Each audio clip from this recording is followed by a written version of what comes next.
these events where you went, were there others your age too, or was it mostly older?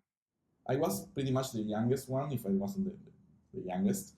And this event happened like in real life, but before and after the event, you will hang out on like these online forums, and you never know who's on the other side of the nickname.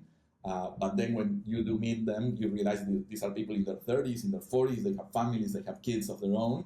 And I was like here, like the only kid like that was like 14, 15, 16 years old, going to like these places and yeah, learning from the adults. How did you learn about these events? The way that, first of all, the way that I got Linux in the first, like in my first installation is I have an older cousin who's one of the first Linux users probably in South America, and that's how I know that's how I knew that Linux existed in the first place. And then when I got my real like first CD installation, it was because of a magazine that you had to go to a kiosk and buy a magazine that came with a CD, like an installed CD, and you would run that and install it. And that magazine was the one that organized like this install fest at the time. It wasn't like the people that wrote the magazine, not even the magazine. They would use like probably the offices, but the people that were writing like the articles in these magazines, they were the ones that were running the install fest.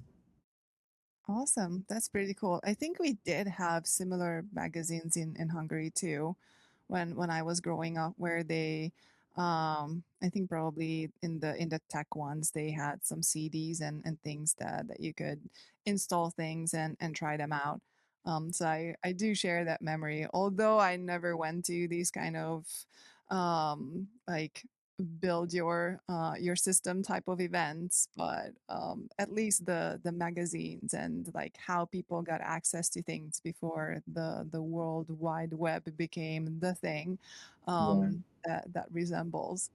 And actually, we are talking, yeah, about the time that you had to have your install your own modem. Like we are talking about like before broadband, which is easier to configure in Linux probably than like with modems and everything. So I will learn how to install with modems on Linux at these like install fests.